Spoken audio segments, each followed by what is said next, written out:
Hello, I'm Rory McKiernan, and you're very welcome to another great episode of the Love and Courage podcast.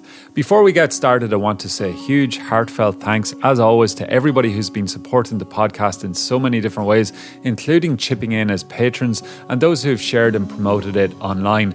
It's obviously a labour of love for me, and the interviews are, of course, free for all to enjoy, but there are some costs involved in producing and promoting and hosting the podcast, so it does make a difference when people chip in and support it in whatever way you can. That also means sending me an email. I love hearing from listeners all around the world. I love to hear your thoughts, your reflections, your ideas, so don't be shy about getting in touch. Also, as always, feel free to get in touch if you want to talk to me about any of my campaigning, coaching, mentoring and consultancy work. I've been offering 1-hour sessions to people recently in person and over Skype, and it's been a real privilege to support people to find their voice, to realise their dreams, to get media coverage, start campaigns, develop businesses, build community and tackle personal and professional challenges. There's a whole range of different types of people who have been coming to me, and we've been tackling different challenges, and it's just a great honour and a great privilege to make space for people and to help them work through their challenges. And again, that's what we're about. We're here to support each other. That's what the guests on this podcast are about. And we're about building a world of love, a world of equality, a world of sharing, and a world of courage where we each turn up for each other to have courage and to help motivate and inspire each other. So if I can help you in any way, in person or on Skype, you can get in touch. You can find out more. You can also buy a voucher for someone if that was something that appealed. You can just email podcast@loveandcourage.org. It's podcast@loveandcourage.org. And the same goes for any schools, colleges, community groups or workplaces looking for talks or workshops on areas like well-being, meditation, activism, community engagement, leadership or social innovation. If you want to talk about any of those, and also one final plug on this, I'm hosting a songwriting workshop with my good friend, the #1 chart-topping musician and activist, Luke Concannon. The last one sold out and was a huge success, got rave reviews. He's coming to Dublin soon. If you want to find out more, again, email podcast@loveandcourage.org. Now, we're going to get to the interview very, very soon, this latest episode. But one final announcement before we do, and this one, folks, is a biggie. The next episode of the Love and Courage podcast is a rare and revealing interview with the man, the myth and the legend that is folk singer Christy Moore, a man who's inspired countless people and countless musicians around the world, and someone who has influenced me deeply since childhood. Christy is one of my all-time heroes, and I'm truly bursting with excitement to share this truly special interview with you very soon. If you want to sponsor and support this episode, help me get it out there to reach more people, you can chip in on a once-off or a monthly patron basis, and I'll give you a mention in the opening credits to the Christy Moore interview. To do this takes just 1 minute. Just head over to loveandcourage.org. Folks, Christy Moore, the legendary Christy Moore, coming your way soon, and it is a special one. So that concludes all my announcements. Now let's get cracking into this great episode. This was a live recording that took place at University College Dublin as part of the UCD Volunteers Overseas Annual Forum. The theme for the event was The Age of Activism, Making Space for Intergenerational Learning, and it was sponsored by Concern Worldwide, CoLAV and UCD International.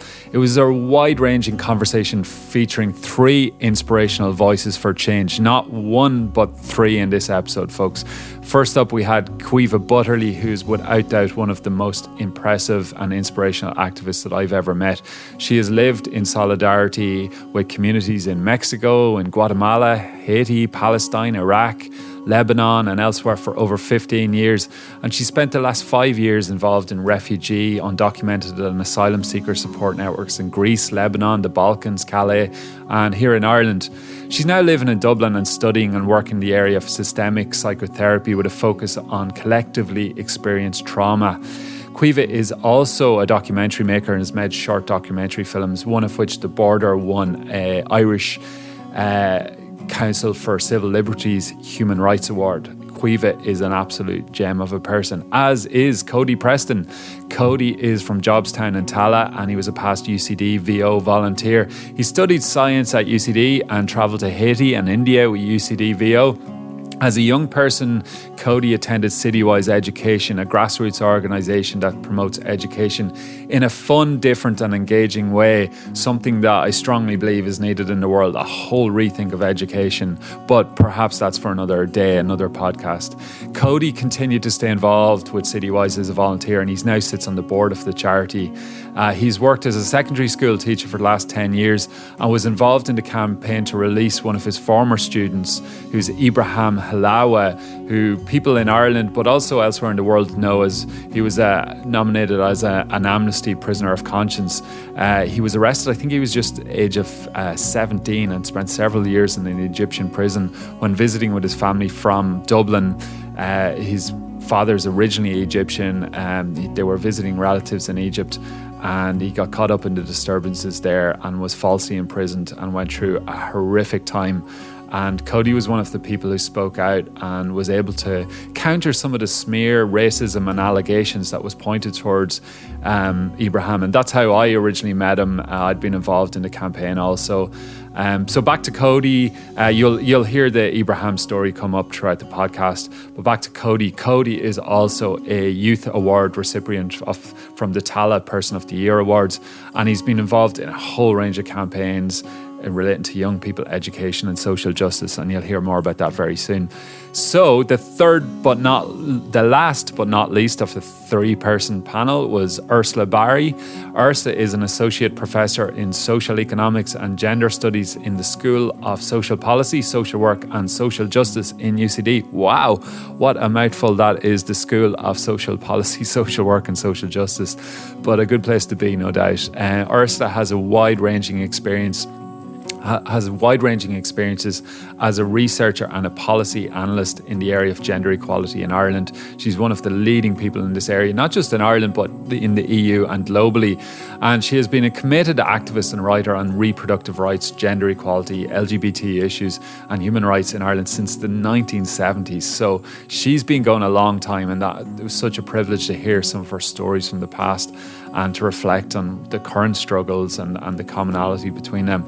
So she's written on all of these issues over the years, and again, it's a huge privilege to hear from someone like Ursula. But also the difference in this podcast, hearing from three great people from three different backgrounds and perspectives, and common struggles, common causes, common issues between them. Also great voices for hope. The conversation started with me asking the panel to reflect on the previous speaker at the conference, who's also an incredible activist. He is Michael Durley, who's the head of active citizenship at Concern Worldwide. Michael's talk was a hope-filled speech about his many decades of work in social justice, and he's someone I hope to interview in a future episode. The conversation really gets going after that, where each of the guests reflect on their early influences, their childhood experiences and their journey in becoming advocates and activists and creating change in the world, and also their hopes for the future. I'm sure you're going to really enjoy this latest episode of the Love and Courage podcast. Cool. Thank you. How are you all doing? So I'm imagining that people are feeling charged after Michael's call to arms there, so we should just get out and get on with it. But in some sense, I feel like I've such an easy job here because we've three amazing people that are ultimately going to tell their stories and give their reflections. But I wanted to start by maybe asking you each to do a small response to Michael's talk, because it would seem foolish to just leave that hanging there, because I know, like, personally I got so much out of it, and particularly I know in my own work, and certainly Michael mentioned my podcast, I feel like I gravitate towards people that are older than me, that are what you might call, if you can forgive me, Michael, veterans from the battles, but ultimately people that have, you know, in essence, been there and done that more than I have, and particularly people that still have a sparkle in their eye and are still kind of feeling uplifted and ready to uplift others. Because I know activism can certainly, and you did refer to it, Michael, it can be a lonely journey in some sense, and it can be isolating even amongst friends and family. And so that sense of sustenance and how do we keep ourselves going throughout so many causes. And you know, I had a friend last night talking about the Maurice McCabe documentary, and she was still kind of reeling from it. And my response to it was, but there are so many other Maurice McCabes. This is, of course, it's important to focus on that one instance, and it is very poignant and symbolic, but there are fires burning all over the place. But how can we avoid having to run around like fire engines all the time, putting them out, and ultimately mind ourselves, but also stay hopeful? And I got that from Michael there. I got a lot of hope and energy. So it's just, you're like passing the baton on to each other.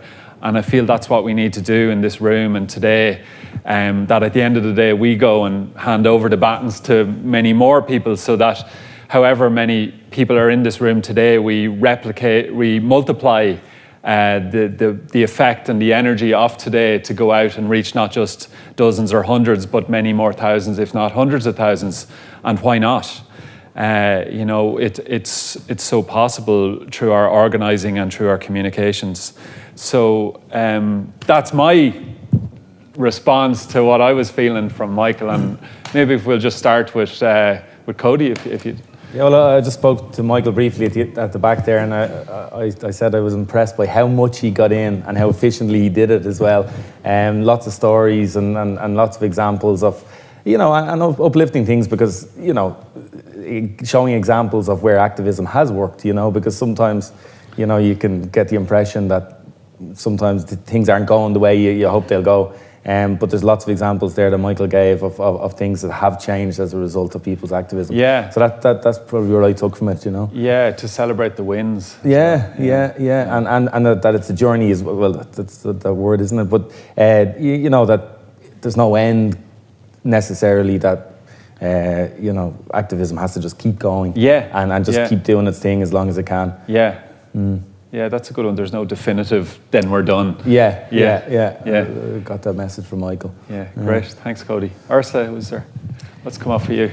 I suppose a lot of what Michael was saying initially struck me, because I was going to talk today about the fact that in 1968 I was 15, so you can count the years as well. I was 15, and it was so incredibly exciting time, it felt, between the women's movement, the growth of the women's movement, the Western women's movement, I suppose we should say, the black civil rights movement in Northern Ireland, the civil rights movement at that time. But my first encounter with activism, in a way, was I was listening on the radio at home one of the days, and there was talk about the contraception train that was going up. The women were going up to Belfast to bring back contraceptives into the south, you know. So I went to Amiens Street Station to be one of the people meeting the train on the way back, and I was so impressed with because there was a lot of women there were a lot of women coming off the train, and they were flaunting the condoms and spermicides, and they were asking the guards to arrest me, you know, because they wanted to you know, show the illegality of contraception at the time. And I was just in awe of those women, because I was very, very young at the time. But then a couple of months later than that, I started in Trinity, doing a degree in Trinity. And I got involved in lots of things, but the first thing that really was scary happening at the time was in January 1972, so I'd gone to college in that October, Bloody Sunday happened in the north. And I was part of a massive group of people that went to the British Embassy, which was at that time in Merrion Square, and huge crowds gathered, because it was a horrifying event, Bloody Sunday in the north. And the embassy was burnt down, burnt to the ground while we were there. So we were looking at both acts of civil disobedience in the contraception train, mass protest, and the way in which the national question in Ireland over those years, maybe much less so now, cut across any kind of activism and campaigning that was going on. It was always present in what was going on. And so I suppose I'm more the local activist today. I've spent most of my time in activism in Ireland. But I did find that combination of mass protest, civil disobedience, and the confrontation with the law in various different ways. So, being a good citizen maybe means defying the law in lots of cases of activism that I remember or have been part of.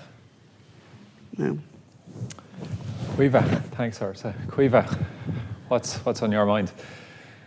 A lot of personal resonance. Some of my formational sort of years in terms of engagement in social justice were sort of grounded in a Catholic worker community, actually in New York, and then later in Guatemala and in Chiapas in Mexico. And it was a very ecumenical, faith-based, non-faith-based community. But I think what was sort of a common thread for us all was a sense of desire to problematize power in a way, and I think some of what Michael was referring to in terms of liberation theology and its various iterations, not necessarily faith-based all the time, but has been, just that deconstruction of power, and I think a very healthy embodiment of what it means to accompany and walk with communities who are engaged in struggle and in confronting sort of power in its meta-narrative and all of the devastation oftentimes in terms of injustice that is visited out upon communities struggling for justice.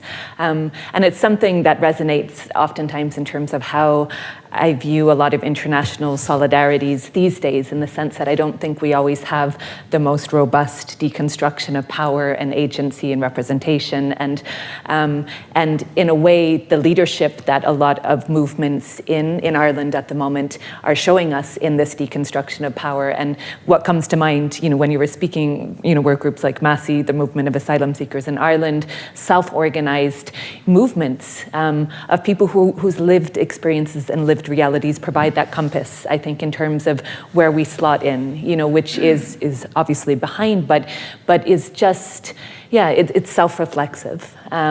So there was a resonance, I think, just in terms of the concept of humility, which I think too often is dismissed these days. And I think it's something that is important, and you could call it humility, you could call it self-reflexivity or accountability, or there's many different ways of framing it, but I think it's important, to be accountable and aware of process. Other things that struck me, I think, were just the sort of emancipatory and liberatory potential of education. It's something, that I think we've all witnessed in contexts outside of Ireland, in Ireland. And there is such hope, I find, on a personal basis these days, working with a lot of young people, but just in terms of a level of critical analysis and empathy that on a daily basis just strikes me as so profound and so precious and so important to bolster and protect that confidence, I think, that a lot of younger folks have in engaging with justice.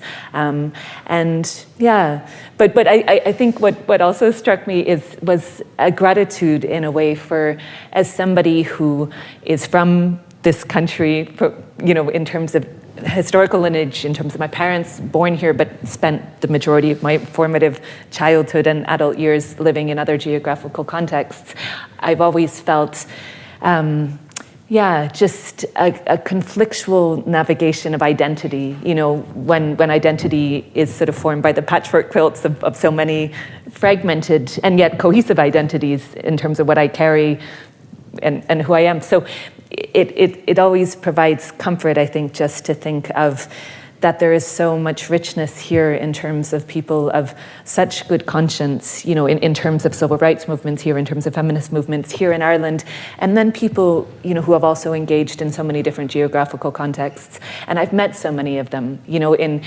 small, you know, very isolated locations working with indigenous communities or refugee communities, and humility has been a really common thread, you know, just this very grounded sense of just walking the walk. And it's something I think that is a legacy that really has to, in a way, be shared, I think, with the new generation of amazing activists, but that we learn from each other, you know, and the different strengths that we all bring to this, and pace ourselves within it as well. Yeah, great. Thanks to you all for that. So one thing that came up from a couple of people so far is the idea of, I suppose, engaging with and mobilising younger folk. And we can't ignore that we're in a university, and the vast majority of people in the complex are younger folk. I don't know if there are 20,000 students or so. But in order to kind of, I suppose, understand how we can best engage, I want to go back to that idea of us as younger folk ourselves, and who or what in particular triggered us into action, so that we might better understand what might trigger other people into action. And with that in mind, I'm thinking of Michael's 1968 moment and hearing the news and so on. For you, Cody, was there anything in particular in your formative years? Michael mentioned the age of 11, and you know, those early teen years or late teens. I know you ended up in UCD, and you were volunteering as part of this program. But what were the key milestones along the way for you? So I was kind of giving some thought to this, and there was lots of things that affected me, I suppose, initially, and still, you know, it would have been, you know, my parents, you know, my dad's here today, so, but he would have always given me, he's trying to video it there, he's trying to figure out how to use a phone, but You've been live streamed. Yeah, it must be.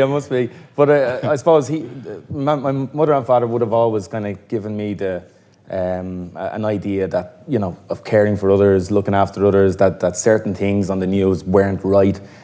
So I always remember as a kid, you know, seeing images of you know, famines in Africa, or, you know, and kind of just saying to my mum, that's not right, you know, and they kind of explaining that, yeah, it's not right, and, you know, we need to change it. So it's funny. I have a memory of as a kid saying that when I grow up, I was going to go and help people in Africa, and I think I kind of forgot about that. And then, kind of when I came to UCD, I got involved with UCD volunteers overseas. Yeah. I went to Haiti, I went to India, and then later on I went to Kenya and stuff with other groups. So I kind of reflect back, said, you know, I've achieved that goal, you know. And the other thing, I as a child, I always aspired to be was a scientist, because in my head, scientists were the most intelligent people in the world.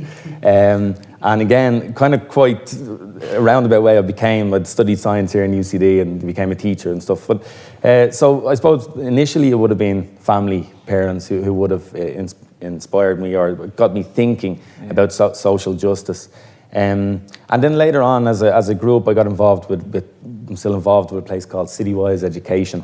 And initially it was a small group of people who were running after school educational based programs for people. I grew up in Jobstown, and they worked out of a small little house, council house, 3-bedroom house in Jobstown. And the kitchen was a classroom, and upstairs was a computer room, and it was kind of manic. You had all these kids coming in after school, and it was mad. Thinking back, it was great. And now Citywise has developed. We have a purpose-built centre in Jobstown. We cater for over 400 young people in lots of different areas. So I got support from Citywise. Educationally, they got me help with grinds and things like that. And even when I did come to college, Mark and John, who would have been the kind of main people pushing it, they were always checking in, how are you getting on, do you need some support, and that type of thing. So that would have been, and then I suppose the third layer then was coming to UCD and getting involved in VO. And again, that was kind of Tony Coote, really, who he started UCDVO, but he I was in first year in college. I was, struggling, failing exams, that type of thing. So as the student advisor, he, come in and let's have a chat. And it was him who kind of said, look, have you heard about VO? Like, would you apply to go away? They go to Haiti and they go to India. Yeah. So I said, yeah, why not? So I applied and got it. Yeah. And that would have opened up a whole new area for me, because one of the terms used with young people now is social capital. That the people and get to know, are so valuable.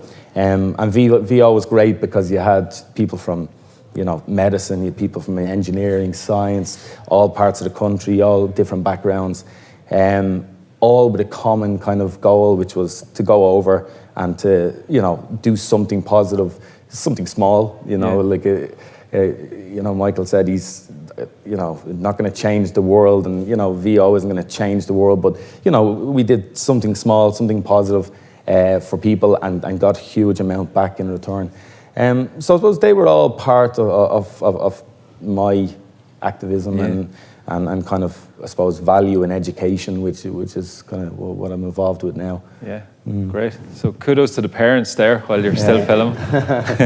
And I'm just struck by the mention of Mark and John, whilst also sounding very biblical. Yeah. I'm wondering if Mark and John, they sound like they were potentially mentor figures. They were certainly influenced. Absolutely, yeah. So Mark would have set up Citywise. Just, I think his story was that his car was robbed in the city centre one time, and he was angry.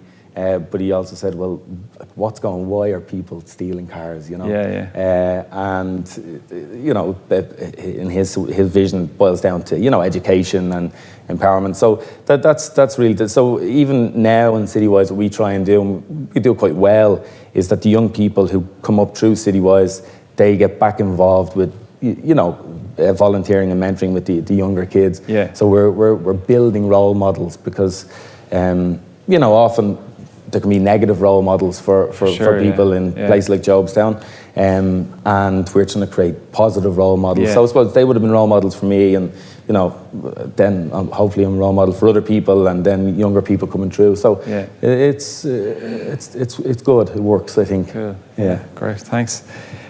So Ursula, who were these folks that called you to Connolly Station, or what happened there, or were their parents involved, or what was the setting? Not really. I think it was, the consciousness of gender injustice was very strong in my mind, just from growing up in the Ireland of the time, in a way, and a lot of the injustices that women were faced with. But I suppose when things shifted, I was talking about Bloody Sunday, but I found Ireland very repressive at that time. So in the first summer in college, I got a J1 visa, and I went to America, and I was working in Boston. And I got a job as a chambermaid. And we used to, every time we went into every room that we were cleaning as a chambermaid, we would watch the Watergate trials that were going on, and the investigations that were going on in American television. And then one of the afternoons, I was off work, and I was in Boston Common, and I was just sitting with a couple of friends. And the next minute, a whole pile of women arrived and set up a stage and started putting stalls together and whatever. And this was the Boston Women's Health Collective, who were launching what became an iconic text, "Our Bodies, Ourselves." And they spoke, and they were speaking, the crowds were gathering, and they were talking about bodily autonomy, And that was the first encounter I had with the concept of bodily autonomy, and it really struck me. But not only that, they were very politicized, and I went to a lot of meetings with them afterwards, and they had a very strong collective ethos in how they organized, and they were very strong on participant democracy and everything like that. But the other thing about it was that they were very strong on our bodies, ourselves, in terms of reproductive rights, but also because they were engaged in solidarity with women in different sectors of American society and globally, they were not just talking about reproductive rights, they were talking about reproductive justice. And it was a very different concept than individual rights. And I really liked the idea of reproductive justice because that meant that you were looking at structural inequalities out there at a global level or at a local level to address that and asserting rights, you know. So that was very, very important to me. And then that summer I also volunteered in a crisis centre in Boston. And the crisis centre was a kind of 24-hour phone and drop-in centre where, you know, people who maybe have suicidal thoughts or on drug addiction issues or crisis pregnancy issues could phone or drop in. And it was a buzz of activity, all the thing. So when I came back to Dublin, myself and a few friends found a property in Pembroke Street in town, and it was kind of empty, and we found the owner of the building, and they allowed us to set up a centre which we called Switchboard. So we were bringing the concept of a crisis centre back to Ireland. But there was only a few of us, and we had no money, and we just had a phone line. That was the thing that we were trying to keep alive. So we didn't have so much of a drop-in centre, more of a phone line. But we used to do night shifts and right through the night.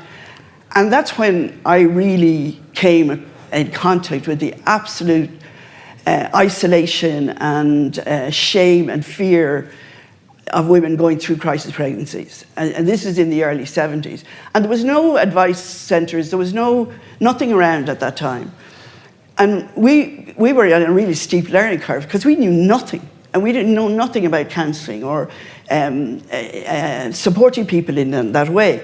So then we got in contact with clinics in England and Wales, and they were really helpful. They came and trained us, and they were very useful. So from that very beginning time, the concept of bodily autonomy, and then the actual reality of women phoning in a state of huge personal crisis and being completely on their own, and knowing that, trying to make journeys to England, trying to find out how to do that. And since that time, that's just been at the centre of all of what it's driven me in terms of activism, is about the women's right to control their bodies, but the reproductive justice. But then you come up against all the other structural inequalities in the society and the making the links to those. So, but that was where it came from for me, really. What's your sense of having looked back to those years in the summer in Boston? It feels like a summer of love kind of thing, you know? Yeah, the way it was that time. Yeah. It's funny, I also had a summer, I had a J1 in San Francisco, and I used to go and hang out with all the Latin American revolutionaries in the evening. So the J1 has many purposes, unintended perhaps. I'm just wondering, like, looking back now and then seeing the resurgence in the last few years and a new wave as well, like what are your feelings? It's been amazing, you know, it's been amazing. It's been amazing to have that all the young activists involved, young guys involved in the repeal campaign, for example, and also how that the use of visual materials, artists involved, creative use of social media and performance art of various kinds. There's a lot of that, a lot more of that than there was in my time in a way, and that's been really good. Waking the feminists in the whole arts sector in Ireland, and they all, many of them contributed directly to the way the repeal campaign run. But the other thing about it was that we learned, even from the early days of running Switchboard, you know, the importance of power of the individual stories. And in the repeal campaign, the power of individual stories, women recounting their experiences of fatal fetal abnormality, pregnancy, and the isolation and betrayal they felt, and all those kind of things.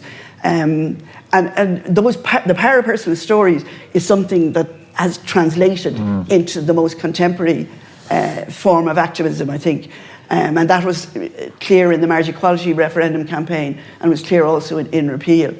So I suppose that kind of thing. But the other thing from that summer in Boston, is that busing started in September, and we were still there, any of us who were there, busing between the Irish community in Boston and the black community in Boston, between South Boston and Dorchester, where the black community was based.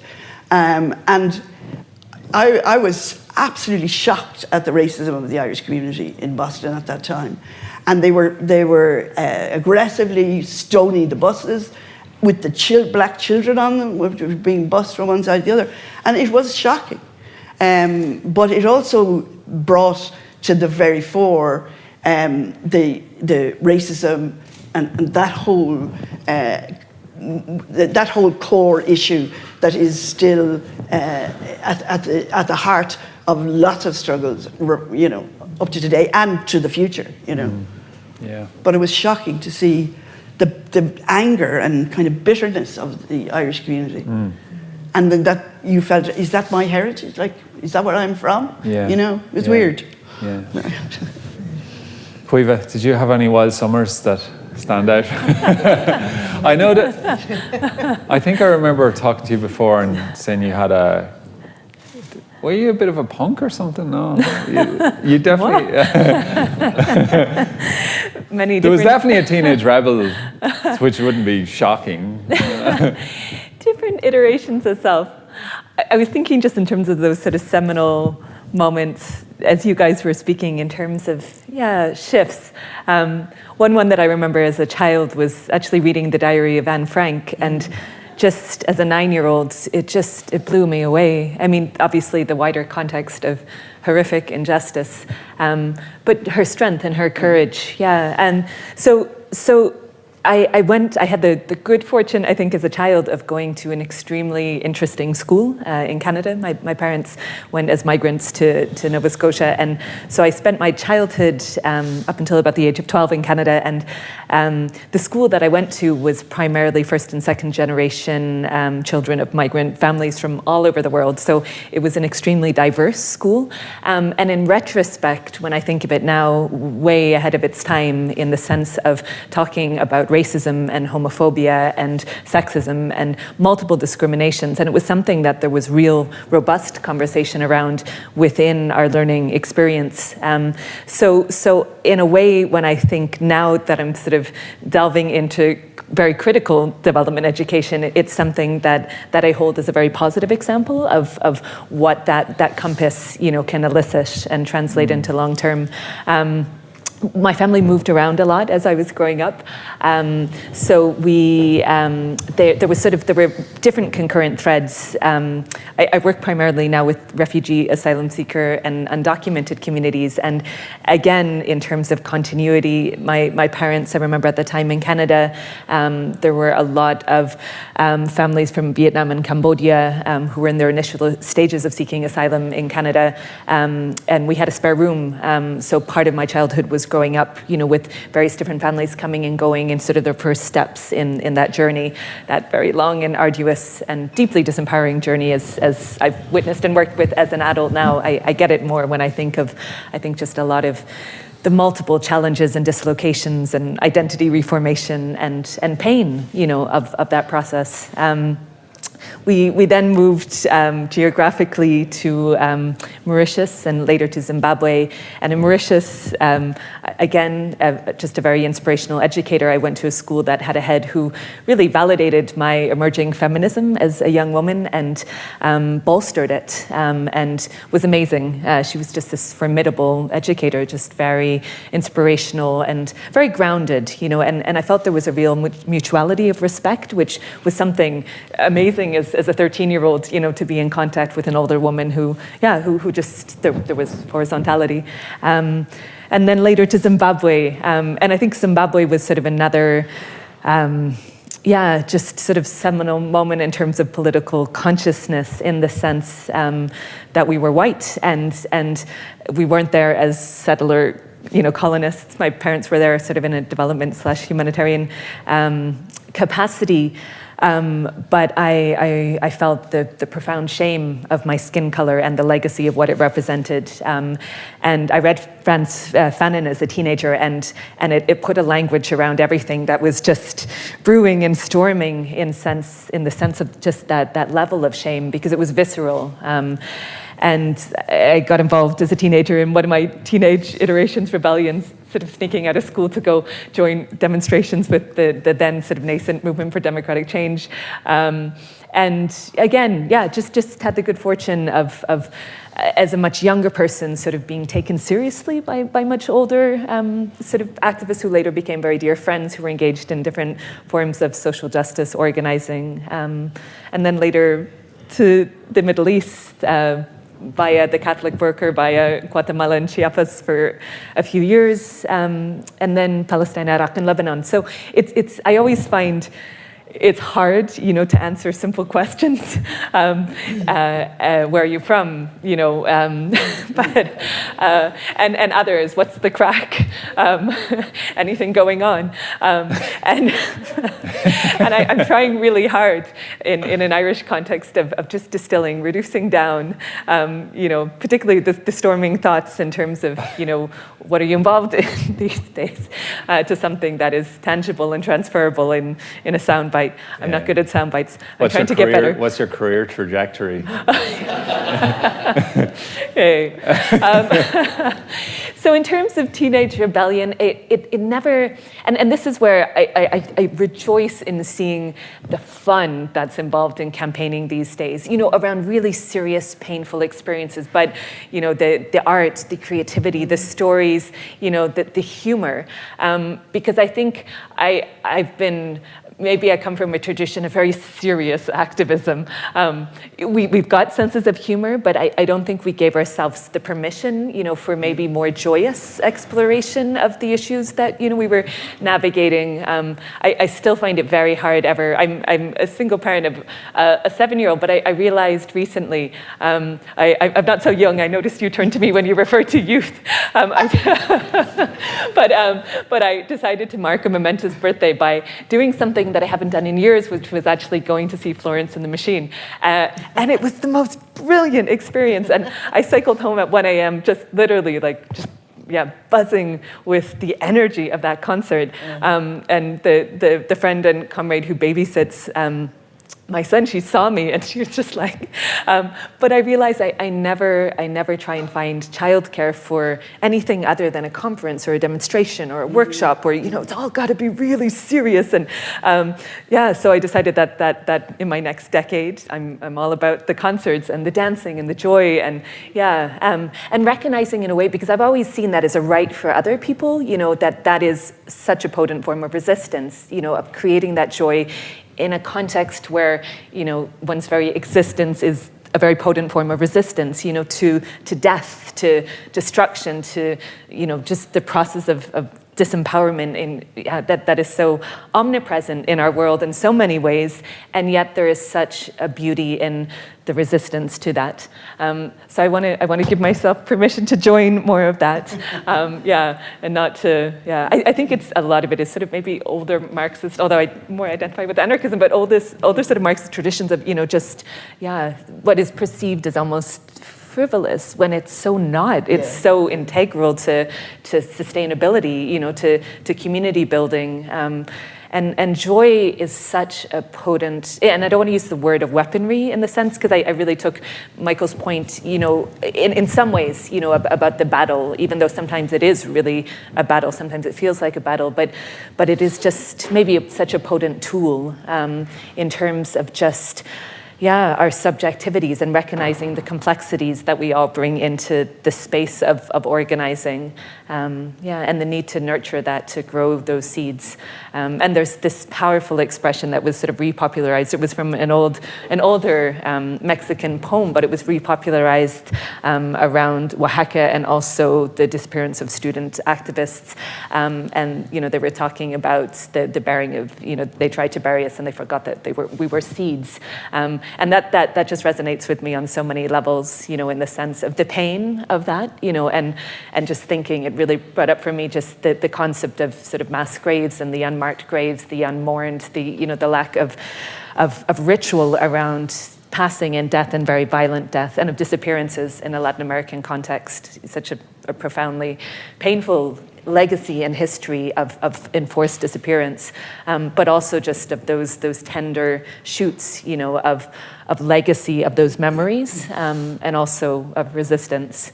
So I was really thinking of that this morning, just the dappled sort of sunlight, just in the sense of how do we provide the material, the existential, the emotional, the psychological, the joy-filled conditions in which we can flourish, in which we can sort of reach for that sun of hope, which is, I think, ultimately is sort of what we're all going for. How do we embody the world, that we want to dream of, even in the moments of cynicism and doubt, but that there are potentials, all over the place. Yeah, I was glad that it was raised earlier that to pay attention to the sunlight in the room, and obviously, we're at a time of the year where we need to celebrate as much as we can.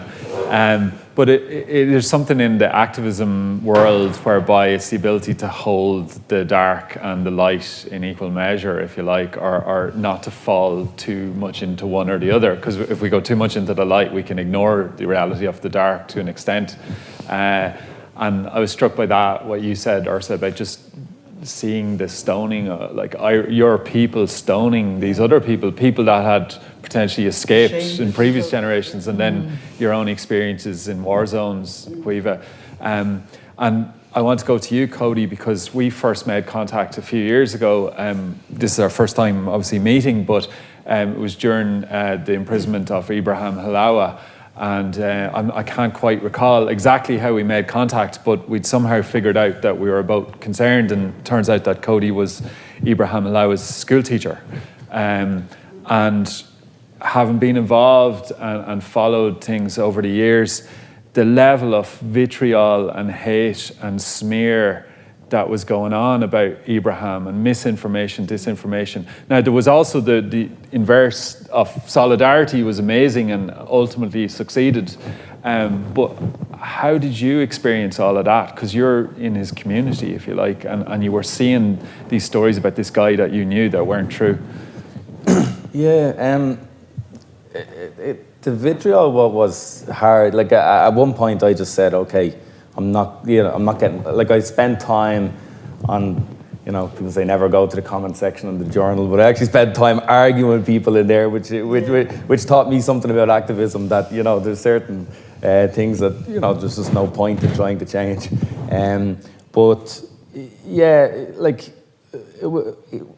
I knew Ibrahim, so when that happened, I was able to relate and say, this, first, initially I thought he'd get out very quickly. So I wasn't that concerned. Then his sisters were released, and he was kept in.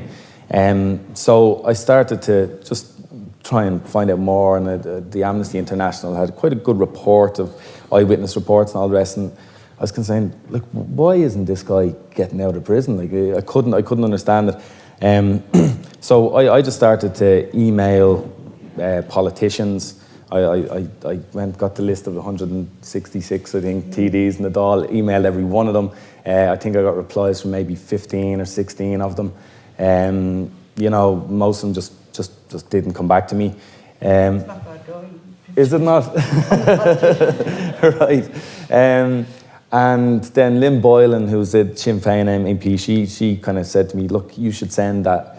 You should send that to a newspaper, because the email I'd wrote was trying to put a personal story to Ibrahim, because he was a picture, and he actually looks quite much older than he is even now. Like maybe he's 21 or something. He looks older. He's a big guy. Had facial hair and all the rest. So I think people were seeing him, that photo, and saying that's a man who's gone out there and caused trouble and serves him right, type of thing. So I was trying to say, no, this is a young man who was only 17 when he was arrested. So I was trying to get that message. So anyway, Lynn encouraged me to send it. So it was published in the Irish Times, a letter. Can you surmise the letter as to what was in it? Yeah, just my reflection of him as a student, as a young man, and why I thought his incarceration was so unjust, you know. So I think maybe that's how you contact me, maybe after reading the article or something like that. Yeah, it was hard to keep, like, a lot of people reacted to that very positively, that letter, because, you know, and like reached out and stuff like that. So I kind of accidentally then got involved in his campaign, because as a result of that, his sisters came to me and said, look, would you be willing to talk to a newspaper? Would you be willing to go on the radio? Things like that. So I started to do that. But I suppose I'd be interested to hear other people's views on effective activism, because I spent a lot of time saying, what's the best thing I can do to help him? And it was kind of what I can tell him as a person, you know, get people to understand that he's a young lad, Irish like all the rest of us, and so on. And then I tried some other things, like I suppose I got the local TDs in Tallaght. We've 5 different parties essentially. So we've a TD from Fianna Fáil, Fine Gael, Sinn Féin, the AAA, and Independent, who's Catherine Sapone. And I was kind of happy enough. I was able to get them all together to sign a kind of joint statement to say this guy should be released. And then you know, so I felt there was some things I did that worked and some things I did that didn't. But it was a learning curve for me, because I wouldn't see myself necessarily as an activist, but I suppose I became an activist in that regard. So yeah, it would be interesting to hear what works in terms of activism. Like, I suppose every case is different. Yeah. Ursa, do you find that, like, ultimately it is a case of trial and error, that we just need to try things, or where is the line between being strategic and being experimental and adventurous? And I think there is kind of multiple ways all the time in any particular kind of campaign. I think some of the issues that arise is being able to sustain something over a long period of time. And at the beginning, like with Ibrahim, I would imagine you thought that he was going to be released very soon. I mean, campaigns around the Birmingham 6 and the Guildford 4, they went like so long, very hard to sustain and keep through all the negative media and all of that. So I think sustaining things is the hardest part, and that means that the solidarity of being able to have kind of ways of organising and ways of connecting together that create bonds and friendships and enjoyment, you know, as well. Because lots of things are long term. You know, there's very few things that things change quickly. You know, although, like, you could say that Ireland is an example of a country that there has been a very significant amount of change over these decades. But there has been, you know, so I'm looking at myself, you know, at 44 years when I went to that contraception train. So it's like sustaining activism is huge. But I think that other things that maybe Michael mentioned and others mentioned as well, and you mentioned it also, Cody, is the power of getting involved in education. I found that like incredibly useful. So we have a gender studies masters and equality studies masters and a social justice program now we've embedded it into the undergraduate program as well here in UCD.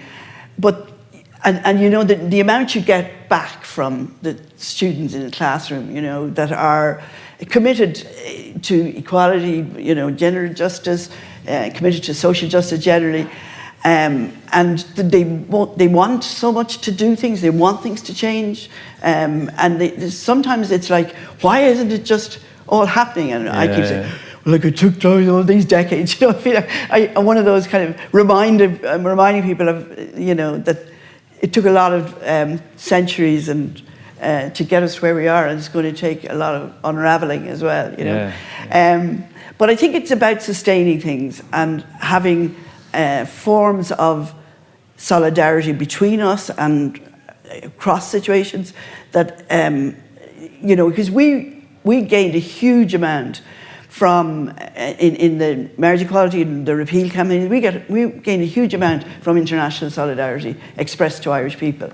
And even over the years, in activism around contraception rights, like there was a Catholics for a Free Choice in America, which was a hugely important organization in terms of trying to work out ways we could phrase or put the message across of what we were doing that wouldn't intimidate everybody who had identified as a Catholic.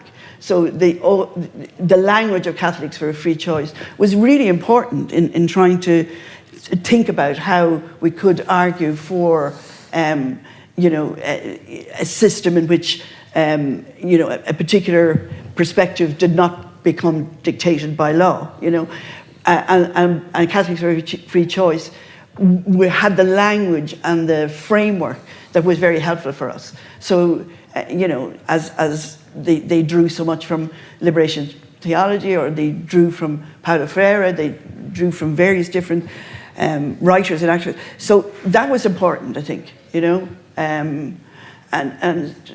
so we've gained a lot from international solidarity. The thing that I find the hardest at the moment is, Caoimhe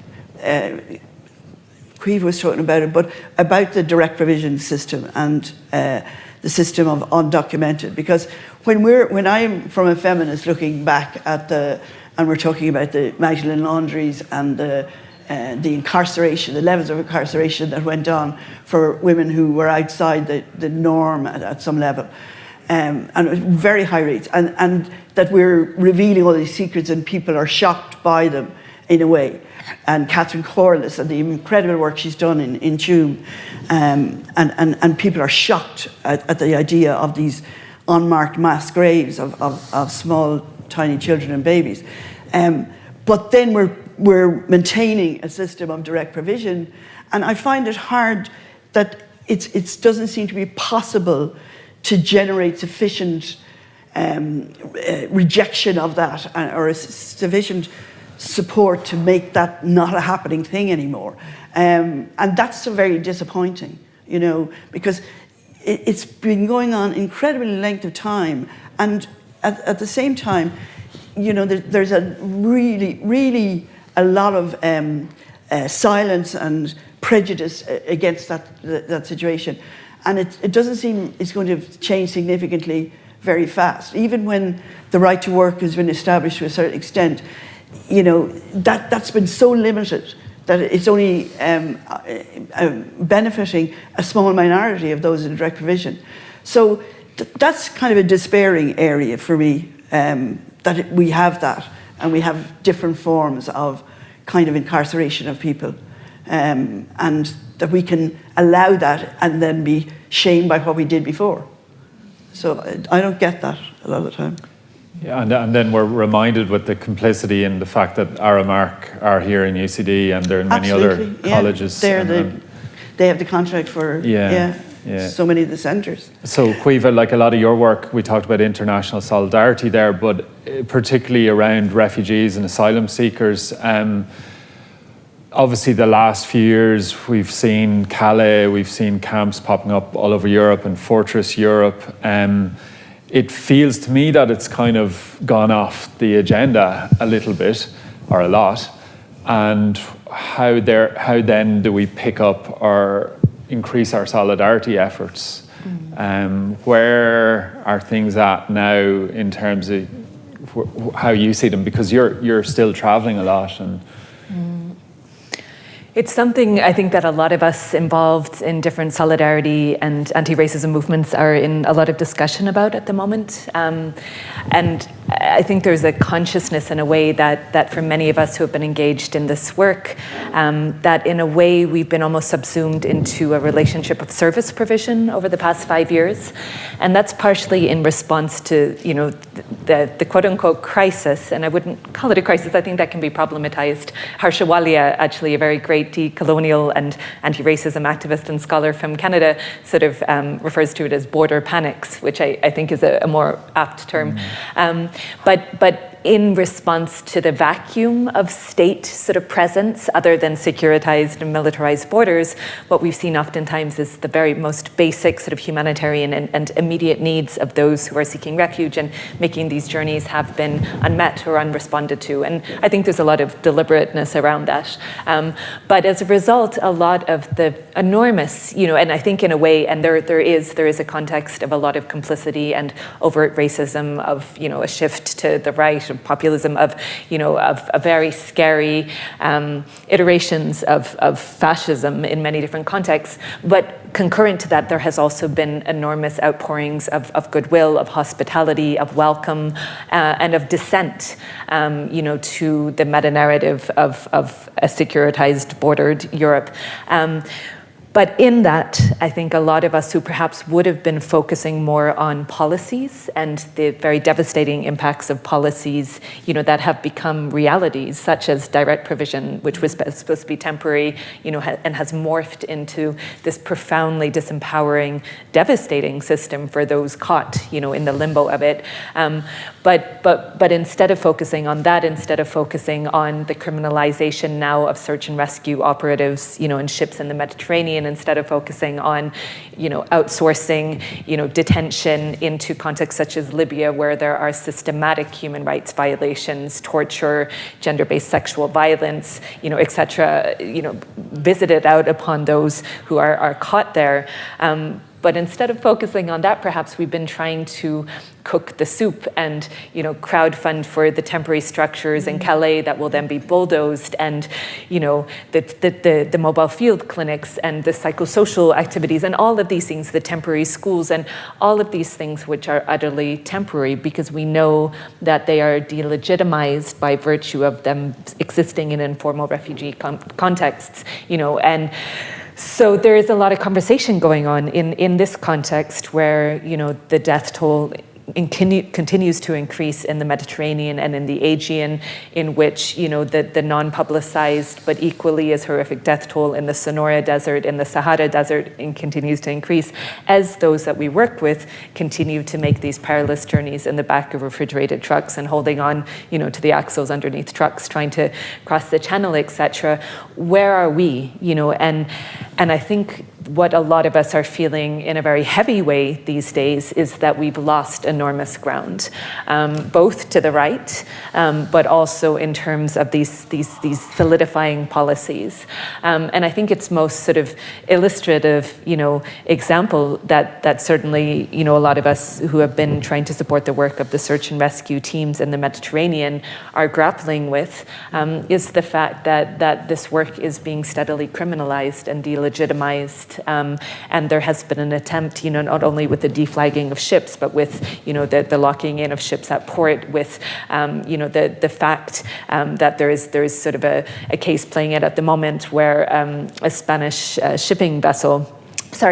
fishing vessel responded to a boat and those who were on it who were in distress, and performed a search and rescue, a rescue operation, and took on board 12 refuge seekers from Eritrea and Sudan and other contexts, the youngest of whom is 16, and who lived in a context of horrific detention that involved torture, etc., in Libya from the age of 12 as a separated child or unaccompanied minor. And there has been enormous goodwill and an outpouring of goodwill in Spain towards, more than just these 12, but the specificity of these 12, because their stories have become amplified, perhaps because it's a comparatively small group of people, and their names are known in the media, etc., and offers of foster families, of homes, of hospitality and welcome and solidarity. And meanwhile, the Spanish government, unfortunately, is in negotiations to declare, as the EU has done, Libya a safe country, basically to deport or push back people to. And it looks like these 12 will possibly, unless there is an act of profound civil disobedience at sea by the search and rescue vessels that are in the environs of this fishing vessel, but that they will be pushed back to Libya, and this small group of people, amongst them minors, amongst them children, back into a situation of potential torture and extreme abuse.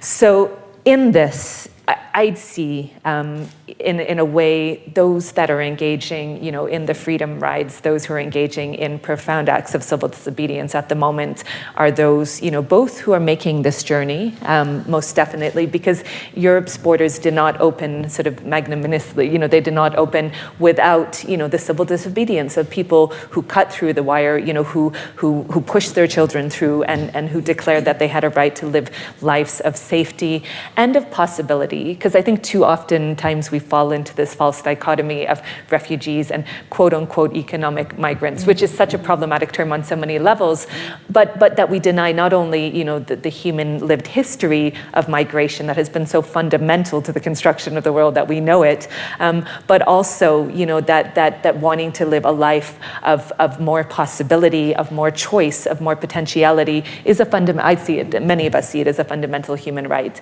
And that's not even going into, the fact that our choices are complicity in systems of consumption, and of economic systems that so dramatically fail the majority of the world's inhabitants, plus climate change, plus conflict, plus, will mean that more and more people will no longer either have a livelihood, a place of safety, a place in which one can be very honest with one's identity, in the multiple iterations of that without fear of discrimination, and people will continue to make this journey. And so I think in terms of where we're at is a very sober, place of the gravity of all of this. Certainly, I think in terms of direct provision, I'd see a lot of hope in terms of, I think, if even some of the energy that has been existent in the past few years on this island can translate into a focus on DP that is led by asylum seekers. That is something I feel that there are subtle shifts happening certainly in terms of the public discourse. Discounting obviously the very racist voices that are given platform by things like the Journal but many others. But on a broader level of the EU, of which DP I think is symptomatic, policy-wise, there's a lot of very heavy stuff happening. But personally, where I take my hope from within this, has been the profound courage, and strength of the communities that I continue to work with. And I think for a lot of parents, education is such a driving factor in terms of why they're making the journey, and the loss of education in war and conflict contexts for their children. And I think some of the most powerful sort of in terms of volunteers experiences that I've seen has been volunteers from second, third generation backgrounds whose families might have made similar or different journeys themselves, and the hope that gives to parents when interacting with them, that these empowered, articulate, educated, nuanced, capable, confident young people could be their children in the future. Because a lot of adults that I work with, they know that indefinitely they're going to have to work well below their skill set, and definitely they're going to have to live in contexts probably of marginalization and exclusion, and oftentimes humiliation. But they live through their children oftentimes. And in terms of educators, and then I'll wrap. But one of the people who really comes to mind when thinking about that journey and that dislocation of identity is a woman from Iraq that I met by chance recently in France, and she was the head of a school in Mosul. She was kidnapped and went through horrific personal experiences, and her family went through very horrific experiences, but she's very into emancipatory education. She read from very early on, she said in her teacher training, translations of Harari into Arabic and numerous other educators, and she is just so committed, to education. And she went through this process of seeking asylum. They went through the whole smuggling routes and experienced a lot of the hardships along the way, and eventually made it to France. And her family now have residency status, and she's working as a cleaner in a school. And she described that process of sweeping and vacuuming at the end of every day, when the children and that life and vitality have spilled out, into the schoolyard and back to their parents, and the wistfulness of that. of just being relegated in a way just to the silence of that margin. And I think that in terms of solidarity, that's what we have to do, build that platform where that enforced silence, because as we all know, there's no such thing as the voiceless, as Arundhati so eloquently says, they're preferably unheard. But I think build platforms where the vitality and the nuance, and the passion and courage of those voices and those experiences can really be given the platform it deserves. Thank you, Caoimhe. Cody, would you like to finish up with any closing remarks or words of wisdom or calls to action? Just when you're talking about educators, so when I on a trip to Kenya, we were going to look at there was the potential to build a new school in a particular place, so we went to see what was going on there at the time, and I walked into a room, that like a third the size of this, with 92 children in the room. There was one teacher there, and he was a guy who had lost a leg. So he's with his walking stick, and he had the kids split into two groups of whatever, 45 each. And on one side he was teaching, the older kids, and on the other side he was so that was. It was definitely it put me in my place. I thought I was this, an educator, but that's a man who was, like educating that many people with so little and so well. I suppose. What do I finish with? Just this, I suppose, education is certainly one way in which we can influence change over time. And even in Ireland, we still have a lot of educational disadvantage, like where I come from, there's still less than 10% of young people go on to third level education. And I was even thinking, you have lots of barriers to prevent it, but even something as logistical as a bus, there was up until the last few weeks, there's no bus there is now, and I'm delighted to say 175, and it goes right through Tallaght and up to City West, but for up until now there was no direct route between Tallaght and UCD, which is crazy, and Tallaght with a population of over 100,000 people. So there's lots of good work being done, and there is changes being made, but you'd like maybe government, and you'd like the people who really have the ability to change to give it more priority and to look at different ways. Like even in Citywise, we chased for government funding for a long time, and you're passed from department to department. Well, you don't really fit in here because you're not a school, but you're alternative education and all this different. And it's made so difficult to get any type of funding for something that doesn't fit the mould that the Department of Education have set as the standard. But it exists. It exists all over the country, and it's done in a voluntary basis, all the time. So it's a win that it is even there, It's obviously there's always more to do, but I think we need to kind of capture the fact that there's a success, that it's even alive, because I really was struck by that image of you in the small 3-bedroom house that's a community centre, and the mayhem, like I'd almost love to see a documentary about it or something. So and the fact that you were a beneficiary as a young man and now are on the board is a remarkable thing, and then hopefully some other young girl or guy that's in there now will take your place and on the journey goes. What about yourself, or so just closing remarks?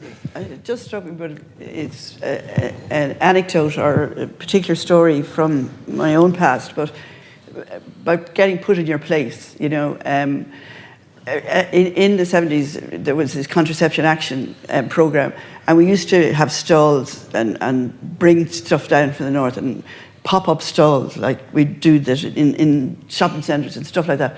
But we also used to go out to different community centres and have a kind of information session. And the Family Planning Services gave us this suitcase with samples of everything we could show and diagrams of how things worked and all the rest of it. But myself and a friend of mine, Pauline Conroy, who was involved in the contraception action program. Anyway, one of the nights we were designated to go out to Ballymun, and we had the suitcase and we had all the diagrams and all the different contraceptives. We tell people how they could get them and what they could do with them and all the rest of it. But we were trying to demonstrate different things. And at one stage, I had brought out in my hand, and I was trying to unravel what I thought was a condom. But there was a whole gang of working class from Ballymun, and one of them just said, "That's a diaphragm," you know. So here we were, like, you know, as thinking we were coming out to inform, you know, this community in Ballymun, and you know, but the whole place erupted into laughter. But you know, you can take yourself too seriously as an activist, really, and you can make completely unfounded assumptions about people that you're being active with. So that's a huge thing. But I do think there is a huge hope in terms of the levels of activism among young people. I mean, during the Celtic Tiger years in UCD, there was no interest in social justice almost at all. And that has changed fundamentally. I mean, maybe the economic collapse, you know, shattered people's illusions about neoliberalism or whatever. But, you know, there is an interest in equality and inequality and campaigning and activism, and that's really out there, and it's not going to go away.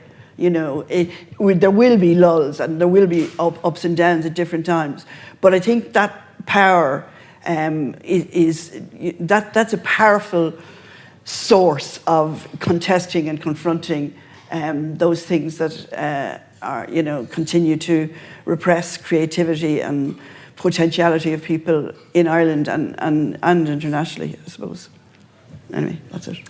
Excellent. Thank you all so much for that. It was really amazing. I'd love to talk to you all day. So a big round of applause.